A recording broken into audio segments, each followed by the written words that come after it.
మనం ప్రతిరోజు కూడా మనకుండేటువంటి వివిధమైనటువంటి సమస్యలకు గాను మనం ఏ క్షేత్రాన్ని దర్శనం చేసినట్లయితే మేలు కలుగుతుందో తెలుసుకుంటున్నాం కదా.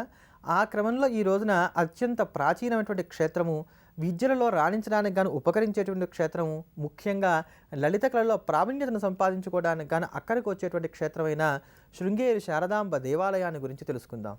ఈ శృంగేరి పరిచయమే అక్కరలేనటువంటి సుప్రసిద్ధమైనటువంటి పుణ్యక్షేత్రం. కర్ణాటకలో ఉన్నటువంటి బెంగుళూరుకి సుమారుగా 350 కిలోమీటర్ల దూరంలో శివమొగ్గకు దగ్గరగా ఉంటుంది ఈ యొక్క శృంగేరి.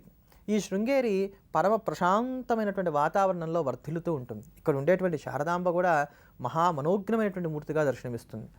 లోకల్లో ఉన్నటువంటి ఆస్తికులందరికీ కూడా మహోపకారం చేసినటువంటి శ్రీమద్ శంకర భగవత్పాదాచార్యుల వారు స్థాపించినటువంటి 4 ఆమ్నాయ పీఠాలలో ఈ ఆమ్నాయ పీఠం, దక్షిణామ్నాయ పీఠం, శృంగేరిలో ఉన్నటువంటి శారదాపీఠమే సర్వోత్కృష్టమైనటువంటిది, మహారాజపీఠంగా చెప్పబడుతూ ఉన్నటువంటిది.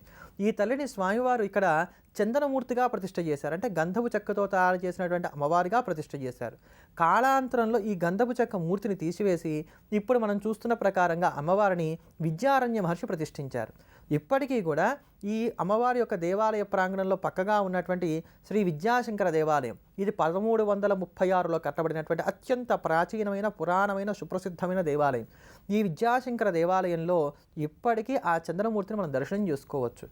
ఈ విద్యాశంకర దేవాలయంలో ఒక అద్భుతం ఉంది. ఇక్కడ ఉండేటువంటి స్తంభాలు ఏవైతే ఉన్నాయో ఇవి 12 ఉంటాయి. ఈ 12 స్తంభాలు కూడా 12 రాసులకు ప్రతీకలు. ఏ రాశిలో సూర్యుడు ప్రవేశిస్తాడో ఆ రోజున ఆ రాశి మీకు సంబంధించినటువంటి స్తంభం మీద సూర్యకిరణాలు నేరుగా పడ్డాని ఇప్పటికి కూడా మనం దర్శనం చేయవచ్చు. అంతటి అద్భుతమైనటువంటి జ్యోతిష్యపరమైనటువంటి క్షేత్రం ఈ శ్రీ విద్యాశంకర దేవాలయం. ఎవరైనా సరే ఈ శృంగేరి క్షేత్రానికి వెళ్ళి ఇక్కడ ఉండేటువంటి శారదామ్మవారిని దర్శనం చేసుకొని అమ్మవారికి కుంకుమార్చన చేయించుకొని మనసులో కోరిక కోరుకున్నట్లయితే కనుక ఆ కోరిక నెరవేరుతుంది. ఇది చదువుల తల్లి నెలవైనటువంటి చోటు కనుక ఇక్కడ ఎక్కువగా అక్షరాభ్యాసాలు చేయిస్తూ ఉంటారు. ఎవరైతే ఇక్కడ అక్షరాభ్యాసం చేయించుకుంటారో వారికి చక్కగా విద్య అబ్బుతుంది అనేటువంటి నానుడి కూడా ఉంది. ఇక్కడ ఉండేటువంటి అమ్మవారిని ఆరాధన చేయడం వలన చక్కటి విద్య, మంచి జ్ఞానము, పాండితి, ప్రతిభ ఇవన్నీ కలుగుతాయి. ఇదే విద్యాశంకర దేవాలయంలో మనకి సమీపంలోనే తోరణ గణపతి దేవాలయం ఉంటుంది. తోరణ గణపతి అని అంటే ఒక మహాద్వారం మీద గణపతి యొక్క ప్రతిమ ఉంటుంది. ఈ గణపతిని ఎవరైతే ఆరాధన చేస్తారో వారికి ఎటువంటి సమస్య అయినా సరే ఇట్టే సొల్యూషన్ లభిస్తుంది, వారికి దాంట్లో నుంచి బయటపడడానికి కావాల్సిన మార్గం లభిస్తుంది అని చెప్పని గొప్ప ప్రతీతిగా చెప్తూ ఉంటారు. ఆ తోరణ గణపతిని ఇక్కడ దర్శించాలి. అలానే శంకరాచార్యుల వారు కైలాసానికి వెళ్ళి పరమేశ్వరుడి దగ్గర నుంచి తీసుకొచ్చినటువంటి 4 లింగాల్లో అద్భుతమైనటువంటి చంద్రమౌళీశ్వర లింగాన్ని ఇక్కడే ప్రతిష్ఠించారు. నేటికి ప్రస్తుతం ఉన్నటువంటి పీఠాధిపతులు ఆ చంద్రమౌళీశ్వరుని అర్చిస్తూనే ఉన్నారు. ఆ చంద్రమౌళీశ్వరుని దర్శనం చేసుకున్నట్లయితే కనుక కైవల్య ప్రాప్తి కలుగుతుంది అనడంలో సందేహం లేదు. తీవ్రమైనటువంటి కష్టాలతో బాధపడేటువంటి వారు ఈ చంద్రమౌళీశ్వరుడికి పూజ జరుగుతున్నప్పుడు వెళ్ళి ఆ పీఠంలో రత్నగర్భ గణపతి అని ఉంటారు.